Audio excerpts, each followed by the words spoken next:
อยู่กับ Digital Break Time Podcast หลายๆครั้งที่เราเขียนบทความออกมาดีมากแต่ก็มีโอกาสในการติดอันดับ Google ยากเหลือเกินหลายๆคนเนี่ยเขียนเนื้อหาออกมาแบบคุณภาพสูงมากแต่ว่าก็ไม่มีใครเข้ามาอ่านไม่ถูกจัดอันดับใน Google ด้วยซ้ำจริงๆแล้วมันอาจจะมาจากการปรับแต่งตามหลัก SEO ที่อาจจะยังไม่ครบถ้วนไม่ถูกต้องก็ได้ครับวันนี้เนี่ยผมเลยมาพูดถึงเรื่องเช็คลิสต์ส่วนตัวในการทำคอนเทนต์ SEO หรือทำบทความ SEO นะครับแต่ว่าขอพูดถึงเฉพาะในแง่ของตัวคอนเทนต์หรือตัวบทความนะถ้าใครอยากให้ทำเกี่ยวกับในเชิงเทคนิคหรือว่าทำ off page on page ด้วยเนี่ยก็บอกได้นะครับแต่ว่าวันนี้เรามาไล่เช็คเกี่ยวกับเรื่องตัวบทความตัวคอนเทนต์กันไปทีละข้อดีกว่าแต่ก่อนจะไปถึงหัวข้อตรงนั้นนะครับเดี๋ยวเรามาพูดคุยกันก่อนดีกว่าว่าการมีเช็คลิสต์สำหรับการทำ SEO เนี่ยมันสำคัญยังไงสำหรับคนทำงานนะครับเพราะว่าหลายๆคนอาจจะรู้สึกว่าทำมานานและเขียนบทความ SEO มานานแล้วก็จะคุ้นเคยกับการปรับแต่งในส่วนต่างๆให้มันเหมาะสมอยู่แล้วเนาะ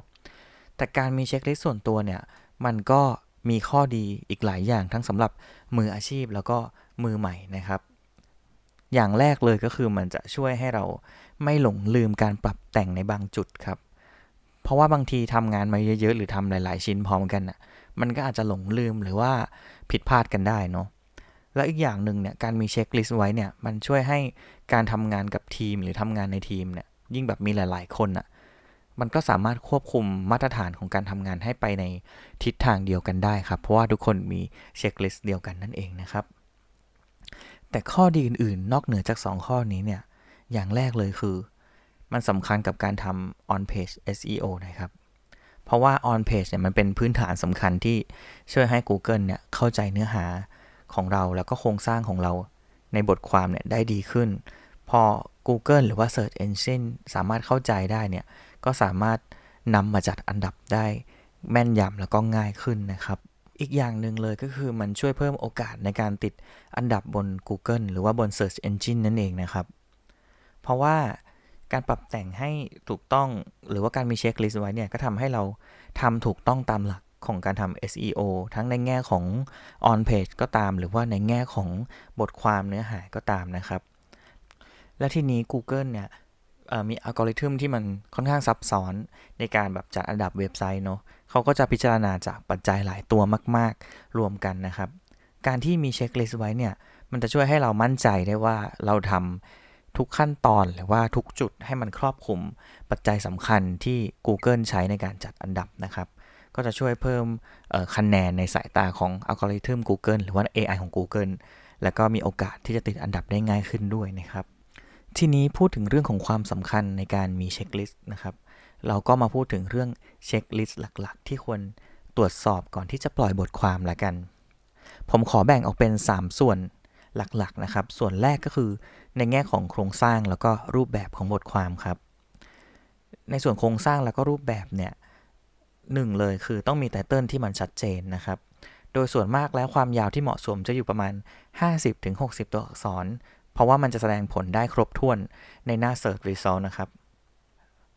อย่างที่2ก็คือ Meta Description ครับความยาวอยู่ที่ประมาณ 150-160 ตัวอักษร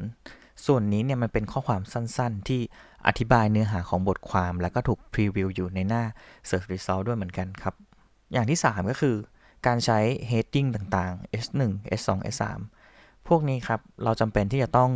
มีอย่างเป็นระบบแล้วก็มีอย่างถูกต้องด้วยเหมือนกันนะครับโดยส่วนมากแล้วจริงๆแล้วก็จำเป็นแหละ S1 ควรมีแค่1อันต่อบทความ S2 ใช้สำหรับหัวข้อหลักที่มันย่อยออกมาแล้วก็ S3 เป็นหัวข้อย่อยที่อธิบาย S2 อีกทีหรือเป็นเนื้อหาภายในอีกทีนะครับอย่างที่4ก็คือเรื่องของความยาวครับความยาวที่เหมาะสมนะ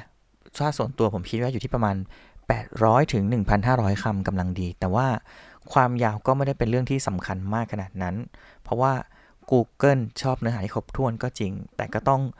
ตอบโจทย์แล้วก็มีคุณภาพได้ด้วยเหมือนกันทีนี้ในส่วนที่2ก็คือในเรื่องของการใช้คีย์เวิร์ดครับคีย์เวิร์ดหลักเนี่ยจำเป็นที่จะต้องอยู่ในไตเติล H1 แล้วก็ย่อหน้าแรกนะครับการไปปรากฏในตำแหน่งสำคัญเหล่านี้เนี่ยช่วยให้ Google เข้าใจได้ง่ายมากขึ้นว่าบทความของเรา เกี่ยวข้องกับอะไรโฟกัสกับคีย์เวิร์ดไหนอยู่นะครับแล้วก็ควรจะหลีกเลี่ยงการยัดเยียดคีย์เวิร์ดด้วยนะครับเพราะว่าการสแปมคีย์เวิร์ดใส่เข้าไปมากเกินไปหรือเขาเรียกว่าคีย์เวิร์ดสตัฟฟิ้งเนี่ยนอกจากมันไม่ช่วยให้ติดอันดับได้ง่ายแล้ว Google อาจจะมองว่าบทความของเราไม่มีคุณภาพแล้วก็อีกประเด็นหนึ่งในเรื่องของคีย์เวิร์ดก็คือเราสามารถเลือกใช้ LSI keyword ได้ด้วยเหมือนกันไอตัว LSI keyword เนี่ยมันไม่ใช่เป็น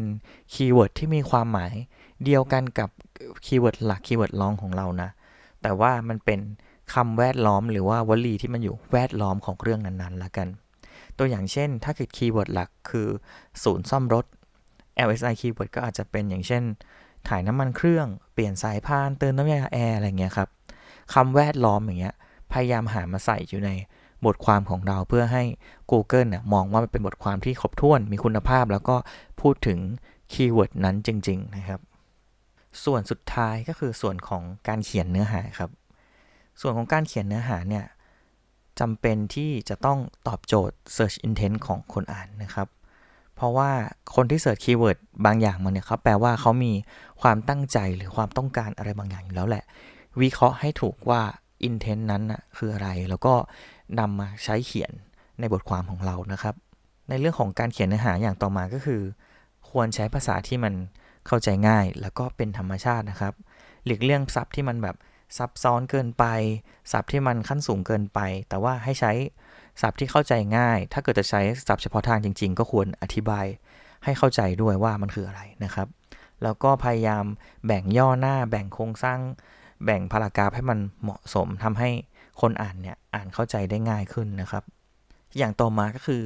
การมี bullet point หรือการมี list point เพื่อให้มันอ่านง่ายเนี่ยก็ควรจะมีด้วยเหมือนกันนะครับเพราะว่านอกจากผู้อ่านจะสแกนข้อมูลผ่านๆแบบได้ง่ายขึ้นได้เร็วขึ้นแล้วเนี่ย Google ก็ชอบด้วยเหมือนกันแล้วก็นอกจาก bullet point list แล้วเนี่ยอาจจะมีตารางประกอบด้วยก็ได้ในกรณีที่ทำให้ถ้ามันทำให้เนื้อหามันเข้าใจง่ายขึ้นก็ควรมีตารางด้วยแล้วก็ควรมีลิงก์ด้วยครับลิงก์ในที่นี้มีทั้ง internal link แล้วก็ external link เนาะ internal link ช่วยให้คนอ่านอยู่ในเว็บนานขึ้นเพราะว่าเขาจะสามารถไปยังหน้าอื่นๆไปยังเนื้อหาอื่นๆต่อภายในเว็บไซต์ของเราส่วน external link แล้วก็เป็น external link ที่มีคุณภาพด้วยนะจะช่วยให้ Google เนี่ยมองว่าเว็บไซต์เราเนี่ยนำข้อมูลที่น่าเชื่อถือมาใช้ในบทความก็อาจจะทำให้ติดอันดับได้ง่ายขึ้นครับส่วนอย่างสุดท้ายในแง่ของการเขียนเนี่ยก็คือการมี CTA นั่นเองการมี CTA เพื่อเป็นการบอกว่าต้องการให้กลุ่มเป้าหมายทำอะไรต่อจะเป็นสมัครสมาชิกซื้อของติดต่อหรือว่าอ่านต่ออะไรอย่างเงี้ยครับควรมีให้ชัดเจนดีทั้งกับเราดีทั้งกับคนอ่านแล้วก็ดีทั้งกับ Google ด้วยเหมือนกันครับทีนี้สำหรับใครที่ไม่ได้มีเช็คลิสต์ SEO เป็นของตัวเองหรือว่าไม่สะดวกในการใช้เช็คลิสต์แบบว่าที่ทำขึ้นมาเองนะครับผมก็มีเครื่องมือที่สามารถใช้ช่วยเช็คคุณภาพของบทความ SEO แบบเบื้องต้น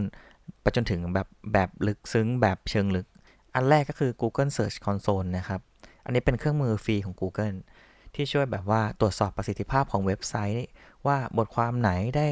รับการคลิกมากที่สุดมีทราฟฟิกมากที่สุดหรือว่าคีย์เวิร์ดไหนที่ทำให้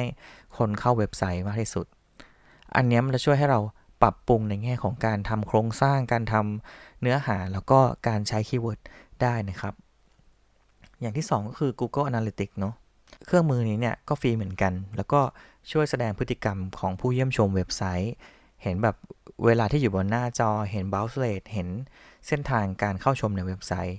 ก็จะช่วยให้เราเข้าใจว่าเนื้อหาไหนที่คนอ่านชอบบ้างเนื้อหาไหนที่ไม่ชอบก็นำไปสู่การปรับปรุงได้ด้วยเหมือนกันนะครับอย่างที่3ก็คือ plugin ใน WordPress อันนึงสำหรับใครที่ใช้ CMS เป็น WordPress เนาะก็คือ Yoast SEO ครับอันนี้ผมไม่แน่ใจจริงๆนะว่ามันมีใน CMS ตัวอื่นไหมแต่ว่าผมใช้ใน WordPress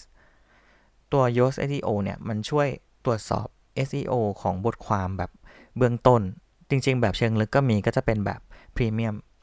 ตัวระบบของ Yoast เนี่ยมันจะช่วยให้คำแนะนำในการปรับปรุงเช่นคีย์เวิร์ดกระจายตัวได้ดีหรือยังหรือว่ามีคีย์เวิร์ดหลักในตรงนี้ตรงนั้นไหมความยาวเป็นยังไงรวมถึงเรื่องของภาพประกอบเริ่มถึงinternal link external link ต่างๆนะครับมันเหมือนเป็นเช็คลิสต์ส่วนตัวที่แบบ ติดเข้าไปในระบบ CMS เลยทำให้การทำงานเนี่ยอาจจะง่ายขึ้นสำหรับเนื้อหาในวันนี้ก็ประมาณนี้ละกันนะครับอย่าลืมว่าการทำ SEO โดยเฉพาะในแง่ของบทความที่ดีเนี่ยก็จำเป็นที่จะต้องทำเนื้อหาที่มีคุณภาพตอบโจทย์ผู้อ่านแล้วก็ต้องตอบโจทย์